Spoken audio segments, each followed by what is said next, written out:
ಎಲ್ರಿಗೂ ನಮಸ್ಕಾರ. ಪರಮಪೂಜ್ಯ ಶ್ರೀ ಸಿದ್ದೇಶ್ವರ ಸ್ವಾಮೀಜಿಯವರ ಜ್ಞಾನಗಂಧ ಎಂಬ ಪುಸ್ತಕದಿಂದ ಒಂದು ಪುಟವನ್ನು ಓದಲಿದ್ದೇನೆ. ಜ್ಞಾನಿಗಳ ಮಾತು ಎಂದಿಗೂ ಮಾಸದಂತಹ ಮಾತು. ತನ್ನ ಮೇಲೆ ನಂಬಿಕೆ ಇರಬೇಕು. ಆತ್ಮವಿಶ್ವಾಸವು ವ್ಯಕ್ತಿತ್ವ ವಿಕಸನದ ದಿಕ್ಸೂಚಿ. ಜ್ಞಾನವಿದ್ದಲ್ಲಿ ಶಾಂತಿ, ಸ್ವಾತಂತ್ರ್ಯವಿರುತ್ತದೆ. ಅಂತಹ ಜ್ಞಾನದ ಬೆಳಕು ನಿತ್ಯ ಇರಬೇಕು. ಅದಕ್ಕಾಗಿ ಉತ್ತಮ ಮನಸ್ಸು ಬೇಕು.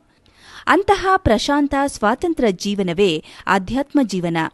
ಆಧ್ಯಾತ್ಮ ಜೀವನವನ್ನು ಸಾಗಿಸಿದಂತಹ ಶರಣರು, ಜ್ಞಾನಿಗಳು ಆಡಿದಂತಹ ಮಾತುಗಳು ವಚನಗಳಾದವು. ಅವು ಎಂದೂ ಮಾಸದ ಮಾತುಗಳು, ಮನಸ್ಸಿನ ಮೈಲಿಗೆಯನ್ನು ತೊಳೆಯಬಲ್ಲವು.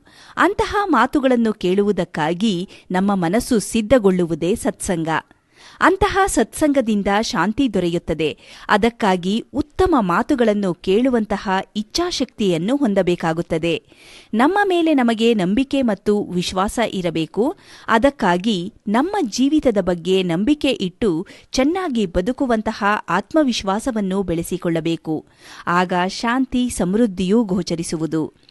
ಎವರೆಸ್ಟ್ ಶಿಖರ ಹತ್ತಬಲ್ಲೆ ಎನ್ನುವ ಕನಸು ಕಂಡು ಅದನ್ನು ಸಾಧಿಸಿದಂತಹ ತೇನ್ಸಿಂಗ್ನ ಆತ್ಮವಿಶ್ವಾಸ ಮತ್ತು ಸತಿ ಸಾವಿತ್ರಿಯು ತನ್ನ ಗಂಡ ಸತ್ಯವಾನ್ನನ್ನು ಬದುಕಿಸಿಕೊಳ್ಳುವಲ್ಲಿಯೂ ಆತ್ಮಶ್ರದ್ಧೆಯೂ ಅದ್ಭುತವಾದುದು. ಜೀವನಕ್ಕೆ ಬೆಲೆ ಬರುವುದು ಕೇವಲ ವಸ್ತುಗಳಿಂದಲ್ಲ, ಶಾಂತಿಯ ಅನುಭವದಿಂದ.